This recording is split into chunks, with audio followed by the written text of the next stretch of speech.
सबसे पहले खबर हम धनबाद से बता रहे हैं, जहां जोड़ा फाटक के आशीर्वाद अपार्टमेंट में आग लगने से अफरा तफरी मची रही और आग में 7 महिला समेत 13 लोगों की मौत हो गई। यह आग अपार्टमेंट के पहले तल्ले में लगी थी, जो तेजी से फैलती चली गई। धनबाद पुलिस और फायर ब्रिगेड के रेस्क्यू ऑपरेशन में कई लोगों को बचा लिया गया है, जबकि आग में झुलसे लोगों को अलग अलग अस्पतालों में भर्ती कराया गया है। फिलहाल आग पर काबू पा लिया गया है। ये तस्वीरें हम आपको दिखा रहे हैं, जहां पर जिन लोगों का रेस्क्यू कराया गया है उनमें बुजुर्ग लोग भी हैं और किसी तरह उन्हें बचाकर अस्पताल पहुंचाया गया है। तो ये सबसे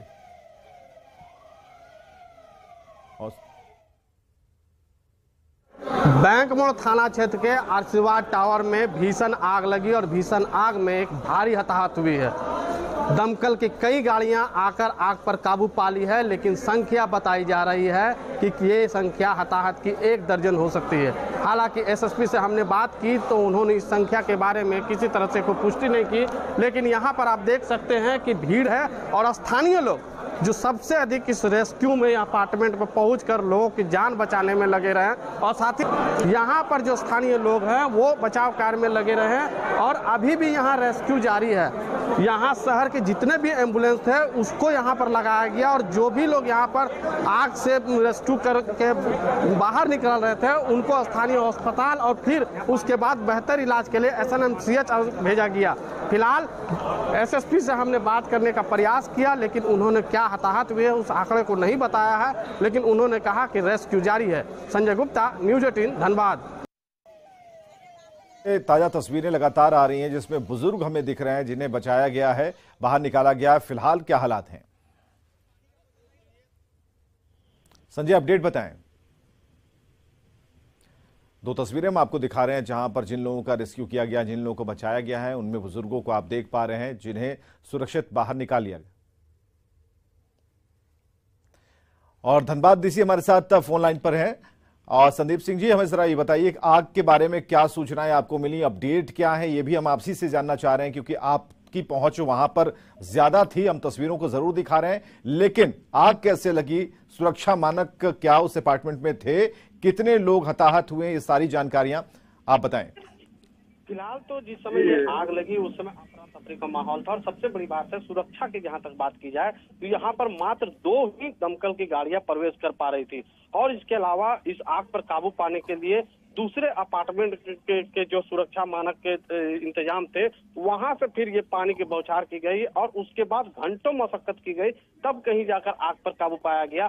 आग दूसरी मंजिल पे लगी थी, उसके बाद तीसरी मंजिल पहुंची और जो लोग फंसे थे वो उसी में फंसे हुए रह गए। लगभग 50 से अधिक लोग इसमें फंसे हुए थे और ये जोड़ा फाटक जो यहाँ पर स्थान है ये सबसे बड़ा अपार्टमेंट यहाँ का माना जाता है और यह 12 तल्ले का अपार्टमेंट है। और जिस समय ये आग लगी उसके बाद यहाँ पर 2 दमकल गाड़ियां कुछ देर बाद पहुंची, लेकिन जो सुरक्षा के इंतजाम होने चाहिए थे, जिस सुरक्षा के तहत इस आग पर काबू पाया जा सके वो यहाँ पर नहीं थे और जिसके कारण वो आग फैलती चली गई। और जो जानकारी मिल रही है कि यहाँ पर 13 लोगों के जो है इस अग्निकांड में हताहत हुए हैं और ये संख्या हो सकता है कि बढ़ भी सके। अभी जो जानकारी मिल रही है कि SNMCH में संख्या अधिक होने के कारण वहां पर बॉडी लेने से भी मना कर दिया है, उनके पास साधन नहीं है। और जब हमने जिले के कप्तान से बात की तो उन्होंने इसकी पुष्टि नहीं की कि कितनी मौत हुई है। हालांकि वो इतना जरूर कह रहे हैं कि 10 मौत हुई है और ये संख्या बढ़ेगी, लेकिन अभी क्या और इसमें सबसे बड़ी बात है कि कितने लोग इंजर्ड हुए हैं ये जानकारी नहीं मिल पाई है और ना ही ये कोई बताने की थी। कई लोगों से हमने बात करने का प्रयास किया कि आखिर ये आग जो है लगी उस समय क्या स्थिति थी, तो वो भी कुछ अधिक बता नहीं पा रहे हैं और यहाँ हजारों लोगों की भीड़ हुई थी। और जिस समय ये आफत संजय हम आपको रोकना चाहेंगे। संदीप सिंह डीसी धनबाद हमारे साथ फोन लाइन पर जुड़ चुके हैं। संदीप सिंह जी, इस आग के बारे में क्या जानकारी मिली, कितने लोगों को आपने रेस्क्यू किया है और टीम तो लगातार लगी रही है, तो बिल्कुल साफ तौर पर तस्वीरों में दिख रहा है, क्या जानकारियां अपडेट आपके पास हैं? जी, आज शाम को करीब 6:30 बजे के आसपास धनबाद जिले में जोड़ा फाटक एरिया है जहां पर आशीर्वाद टावर एक मल्टी स्टोरी स्ट्रक्चर है, इसके तीसरे और चौथे तल्ले में आग लगी है और रेस्क्यू ऑपरेशन हम लोगों ने भी जस्ट थोड़ी देर पहले कंप्लीट किया है, जिसमें सभी जो ट्रैप्ड लोग थे या डेथ के जो केसेज हैं, बॉडीज जो हैं वो वहां से निकाली गई हैं। कॉम्बिंग पूरे जो फायर अफेक्टेड एरिया है उसका जस्ट अभी कंप्लीट हुआ है।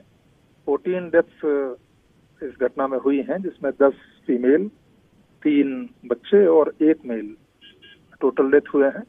बाकी माइनर इंजरी के करीब 10 या 11 केसेस हैं जिनका हॉस्पिटल में इलाज चल रहा है, लेकिन उनकी स्थिति सभी की आउट डेंजर है, कोई क्रिटिकल या मेजर अभी। जिन 14 लोगों के बारे में जो हताहत होने की जो सूचना है, क्या वो एक ही फैमिली के हैं, अलग अलग फैमिली के हैं, क्या जानकारी इसके बारे में?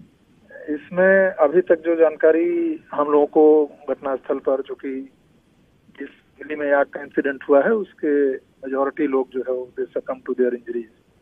तो 2 फ्लोर हैं जिसमें स्प्रेड हुआ था। हाँ। तीसरे फ्लोर से इनिशिएट हुआ था फायर और चौथे फ्लोर पर, और मैरिज फंक्शन उस घर में आने वाले दिनों में था, तो उसकी वजह से थोड़ा गैदरिंग के लोगों का वहां था, और ज्यादातर फीमेल मेंबर्स जो कि कैजुअलिटी फिगर्स में भी दिख रहा है, तो वो हुए हैं। रेस्क्यू ऑपरेशन अभी जस्ट हम लोगों ने कंप्लीट किया है। क्या उन लोगों ने कुछ बताया जिस फैमिली में शादी का फंक्शन चल रहा था, क्या आग कैसे लगी? क्योंकि ये बात सामने आई कि जिस फ्लैट में आग लगी है, हाँ, उसमें कोई हमारे पास विटनेस है कोई भी उस बताने की स्थिति में नहीं है। उसमें ज्यादातर cases they resulted into death.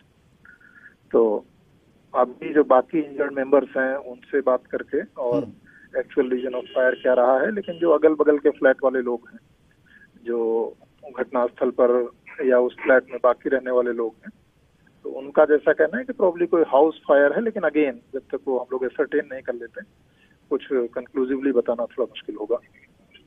तो अभी हम लोग का एक सवाल ऐसी घटनाओं में एक सवाल बिल्कुल यहाँ पर पूछा ही जाता है, ये सवाल हम आपसे भी जानना चाहते हैं, फायर सेफ्टी के इंतजाम ऐसे अपार्टमेंट्स में क्या थे, और अगर नहीं थे तो क्या इस पर भी आप उस एस्पेक्ट से भी देखेंगे, एक्शन लेंगे? नहीं, वो बिल्कुल देखेंगे, और इसमें एक लीगल जो प्रोसीजर है कि एफआईआर मामले में दर्ज की जाएगी, और देन फिर ड्यूरिंग इन्वेस्टिगेशन अगर ये आता है कि फायर सेफ्टी नॉर्म्स जो हैं वो बिल्डिंग में नहीं थे, तो उस पर जो आवश्यक कार्रवाई है, अगर बिल्डर हैं उनके स्तर से कोई लैप्स रहा है या अदरवाइज कोई और लैप्स हुआ है, तो वो बिल्कुल एक पार्ट ऑफ द प्रोसेस आगे रहेगा। इन्वेस्टिगेशन के लिए एफआईआर मामले में दर्ज की जाएगी।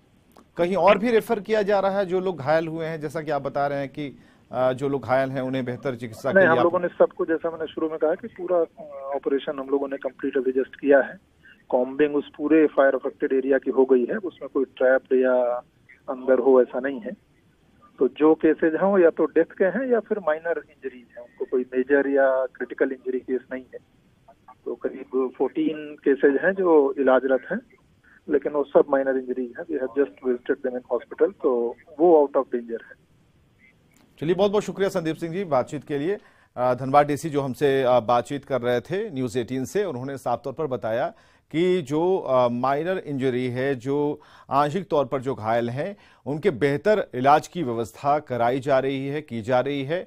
लेकिन एक बात जो उन्होंने कही कि एक्शन लिया जाएगा, ये अब जांच का विषय है कि जिस अपार्टमेंट में आग लगी, पहले ये देखा जाएगा कि भाई आग कैसे लगी, उसके बाद क्या इस अपार्टमेंट में फायर सेफ्टी के इंतजाम थे, नहीं थे, और इसी बिना पर एक्शन सरकार की, प्रशासन की तरफ से लिया जाएगा।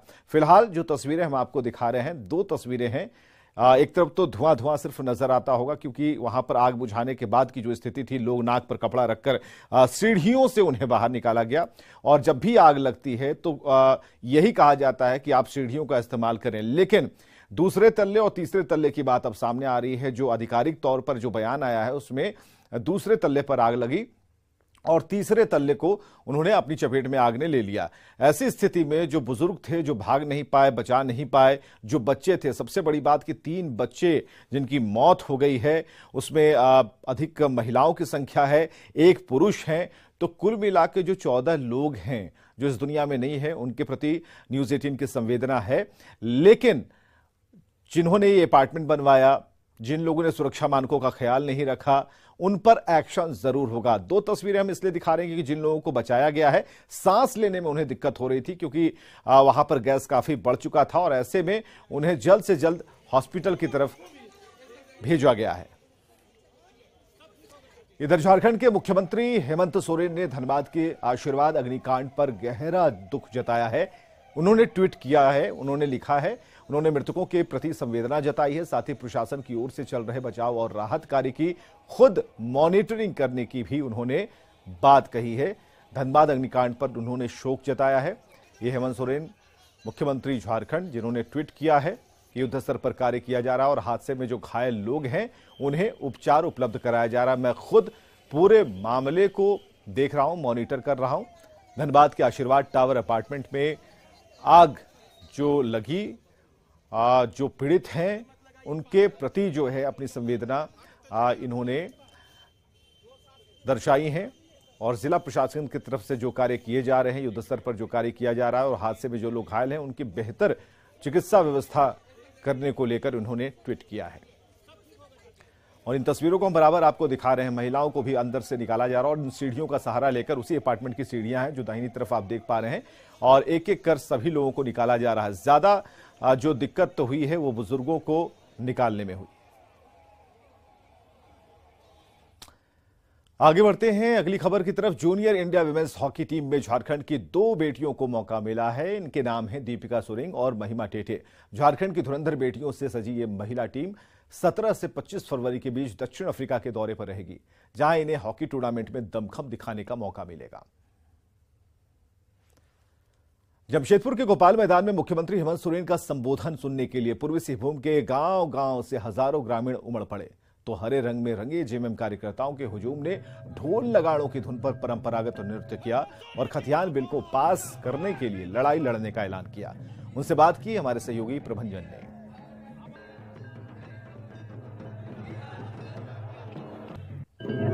जमशेदपुर में 1932 खटानी जोहार यात्रा में आज पूरे जिले के विभिन्न प्रखंड से आप देख सकते हैं कि यहाँ पर जो लोग पहुंचे हुए हैं। हमारे पीछे देख सकते हैं कि यहाँ पर किस तरह, आप कैमरे में देख सकते हैं कि यहाँ पर किस तरह 1932 का जो खतियान है, यहाँ पर जो प्रदर्शन है वो आप देख सकते हैं कि ये जंगल का सीन, यानी कि जंगल के रहने वाले जो आदिवासी जो लोग हैं वो किस वेशभूषा में रहते हैं, किस तरह वो रहते हैं, पूरे पेड़ पत्तों के साथ यहाँ पर वे 1932 का यहाँ पर प्रदर्शन कर रहे हैं। आज मुसाफरी प्रखंड समिति के और सभी हम लोग पूरा घाटशिला विधानसभा क्षेत्र से आज हम लोग यहाँ अपना ये पूरा घाटशिला विधानसभा क्षेत्र का है और आज का जो उत्साहित खतियानी जोहार यात्रा का आज मुख्यमंत्री के सामने आज हम लोग सफल बनाने का हम लोग काम किया है। और आज जब तक खतियानी जोहार यात्रा जो हमारा मांग है, इस मांग को जब तक झारखंड में लागू नहीं करेगा तो ये आदिवासी समुदाय अपने परंपरा के साथ इसी तरह से विरोध करेगा। और उनका एक ही संदेश है कि हमारा खतियान 1932 का इस झारखंड राज्य में लागू करो। इसी के मांगों को लेकर यहाँ पर जो क्षेत्र में जो लोग हैं यहाँ पर प्रतिषेध कर रहे हैं। प्रभंजन कुमार, न्यूज़ 18 जमशेदपुर। जमशेदपुर के गोपाल मैदान में दिन भर जेएमएम कार्यकर्ता की भीड़ जुटी रही। हाथ में खतियान बिल की तख्तियां थामे जेएमएम नेताओं और कार्यकर्ताओं से राज्यपाल से खतियान बिल की वापसी का जोरदार विरोध किया और इसके खिलाफ जोरदार लड़ाई छेड़ने का भी ऐलान किया।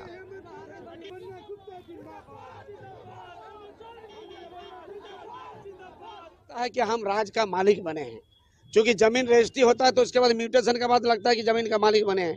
32 का खतियान के बाद यहाँ का आदिवासी मूलवासी को लगा कि इस मालिक के जमीन का मालिक मैं ही हूँ। अब झारखंड का सर्वांगीण विकास होने वाला है।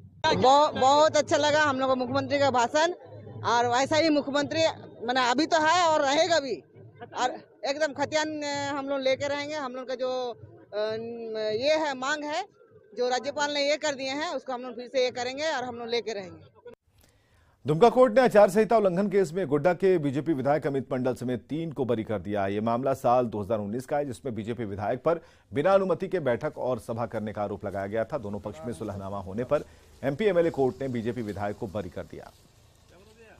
आरोप था कि इनके घर में आकर के थोड़ा इनके साथ जो है भगझक हुई थी, चुनाव के दौरान कंप्रोमाइज हो गया। हाँ, कंप्रोमाइज के दौरान 16 के आधार पे जो है आज जो है लोग अदालत जो है इनको दिया है। झारखंड से सबसे बड़े सरकारी अस्पताल रिम्स में अब भी सैकड़ों मरीज फर्श पर इलाज कराने को मजबूर हैं। हैरानी की बात है कि रिम्स प्रबंधन बार बार मरीजों को बेड देने का दावा जोर शोर से करता है, लेकिन अस्पताल की गलियों में जमीन पर लेटे मरीजों को देखकर इन दावों पर सवाल उठते हैं। ज्यादा जानकारी दे रही हैं संवाददाता रूपाली त्रिपाठी। सालों साल बीत गए पर रिम्स की तस्वीर अब भी जस की तस है। सामने तस्वीरों में देखें किस तरीके से लोग जो हैं फर्श पर इलाज कराने को आज भी विवश है। रिम्स अस्पताल में कहीं से भी कोई भी सुविधा नहीं अब तक मिल पाई है। सालों पहले भी यही हालत थी और अब भी यही हालत है। कम से कम 200 से ज्यादा मरीज इसी फ्लोर पर अपना दिक्कत तो बहुत है अभी, क्या कि बेड जमीन पर मिला है, अंदर में नहीं मिला है और यहाँ पर हम लोग को रहने के लिए भी दिक्कत हो रहा है। जो भी दवा लिखते हैं सब बाहर से लाना पड़ता है दवा सब। दिक्कत बड़ी है, कैसे ना कर दिक्कत है। यहाँ सूते कर बैठे कर उठ के हिने होने जाना आना। कितना दिन से है हॉस्पिटल में? ढेर दिन हो गए, 1-1.5 महीना। 1-1.5 महीना। ठंड में पूरा परेशानी है। हाँ ठंडा लागे लगे। अभी ब्रेन ट्यूमर का इसका शिकायत है, तो वो जो दवा लिखते हैं डॉक्टर यहाँ पर मिलता नहीं, बाहर से लाने के लिए बोलते हैं और हम लोग के पास पैसा एक भी नहीं है, जिसके कारण। बता दें कि गंभीर बीमारी से लेकर मॉडरेट बीमारी के जो मरीज है उनका इलाज इसी फर्श पर चलाया जाता है और डायनेमिक बेड सिस्टम नियम अनुसार लागू तो कर दिया गया है, लेकिन वो हकीकत में अब तक अस्पताल पे लागू नहीं किया गया है। रूपाली त्रिपाठी, न्यूज़ 18, रांची। केंद्र सरकार कल देश का बजट पेश करने वाली है और ऐसे में कांग्रेस ने आर्थिक सर्वे के आधार पर सरकार की नीयत पर सवाल उठाए तो झारखंड चैंबर ऑफ कॉमर्स ने बजट के जरिए झारखंड में उद्योगों को बढ़ावा देने की अपील की। बजट का इंतजार करना चाहिए कि कल सरकार अपने पिटारे में से कौन सा बक्सा लेकर के जनता के लिए आती है, ये तो देखना पड़ेगा, क्योंकि जो दर है, जो सकल घरेलू उत्पाद का आकलन किया गया है और जो दावे इन्होंने किए हैं 5 ट्रिलियन इकोनॉमी बनाने का, उसमें कहीं ना कहीं बहुत बड़ा गैप आ रहा है। Automobile spare parts manufacturing hub के रूप में झारखंड को तब्दील किया जाए, साथ ही साथ स्पोर्ट्स गुड मैन्युफैक्चरिंग हब भी यहाँ पर बने, साथ ही साथ आपके यहाँ पर फार्मास्यूटिकल्स की पॉलिसी आए जिससे यहाँ पर फार्मास्यूटिकल हब के रूप में झारखंड आगे बढ़े। हमारी और एक मांग जो गई है केंद्र सरकार को, वो है एनर्जी के लिए। गुमला के कामडारा में अपराधियों ने एक बुजुर्ग की धारदार हथियार से काटकर हत्या कर दी। कुंडे केरा जंगल के पास शव बरामद किया गया। फिलहाल पुलिस ने शव को कब्जे में लेकर पोस्टमार्टम के लिए भेजा है। अभी मृतक की पहचान नहीं हुई है। पुलिस पूरे मामले की छानबीन में जुटी है। चतरा के सदर इलाके में संदिग्ध अवस्था में युवक का शव बरामद किया गया। परिजनों ने हत्या का आरोप लगाया और जमीन विवाद के पुराने मामले में वारदात को अंजाम दिया गया। परिजनों की शिकायत पर मामले की पड़ताल में पुलिस जुटी है। सीसीटीवी फुटेज की जांच की जा रही है। इधर लातेहार में पुलिस ने पीएलएफआई के 2 उग्रवादियों को गिरफ्तार किया है। गिरफ्तार उग्रवादियों में प्रफुल्ल कुमार कच्छप उर्फ रणदीप भगत और कार्तिक उरांव उर्फ कार्तिक का नाम शामिल है। इसके पास से एक पिस्टल, 6 कारतूस, 3 मोबाइल और एक पर्चा बरामद किया गया। ये उग्रवादी किसी बड़ी घटना को अंजाम देने वाले थे। जो गिरफ्तार व्यक्ति हैं उनका नाम प्रफुल्ल कुमार कच्छप उर्फ रणधीर भगत, जो पलामू जिला के रहने वाले हैं, और कार्तिक उरांव उर्फ कार्तिक और अंटीखेता थाना मनिका लातेहार का रहने वाला है। इनके पास से एक 7.65 mm का पिस्टल बरामद हुआ है। 6 जिंदा राउंड लाइव राउंड्स मिले हैं और साथ ही साथ उग्रवादी संगठन का एक पर्चा भी प्राप्त हुआ है। रांची में नक्सलियों और उग्रवादियों के खिलाफ निर्णायक अभियान चलाया जा रहा है। रांची पुलिस और झारखंड जगुआर भी संयुक्त ऑपरेशन चला रही है। खास तौर से ठाकुर गांव बुड़मो इलाके में टीपीसी और पीएलएफआई के खिलाफ अभियान काफी तेजी से चल रहा है। पीएलएफआई और टीएसपीसी के खिलाफ अलग अलग रणनीति के तहत सुरक्षा बलों के द्वारा कार्रवाई की जा रही है। उग्रवाद के खिलाफ पुलिस जीरो टॉलरेंस की नीति से काम कर रही है। जो भी व्यक्ति इसमें शामिल हैं, जो भी उग्रवादी इसमें शामिल हैं, उनके विरुद्ध कार्रवाई करना, और जो भी इस प्रकार का असला हो या हथियार हो, जो भी इनके पास जो सप्लाई चेन है, उसको पूरी तरीके से नेस्तनाबूद करना, और जो भी उनके पास सामान मौजूद है उनको भी जब्त करना। तो इसको लेकर के पुलिस पूरी तरीके से गंभीर है। वो चाहे टीपीसी हो, चाहे पीएलएफआई हो, चाहे माओवादी संगठन हो, इन सभी संगठनों के विरुद्ध जो है एकीकृत रूप से हम लोग लगातार अभियान चला रहे हैं, जिसमें कि झारखंड जगुआर की भी जो ग्रुप्स हैं, जो असॉल्ट ग्रुप्स हैं, उनका बहुत सहयोग हम लोग को लगातार मिला है। जॉइंट ऑपरेशंस चलाए गए हैं। वरीय अधिकारियों के द्वारा ये अभियान चलाया गया है पूरे झारखंड में कि जो भी प्रतिबंधित पार्टियां हैं उनके विरुद्ध में, ये चाहे वो बूढ़ा पहाड़ का हो मैटर, या फिर हमारे खिलाड़ी एरिया का हो, या फिर बुन्नू तमाड़ से संबंधित रांची जिला का हो, तमाम जगहों पर प्रतिबंधित जो पार्टियां हैं उनके विरुद्ध में कार्रवाई लगातार चल रही है और आगे भी चली। और खबरें लगातार जारी हैं, बने रहें हमारे साथ।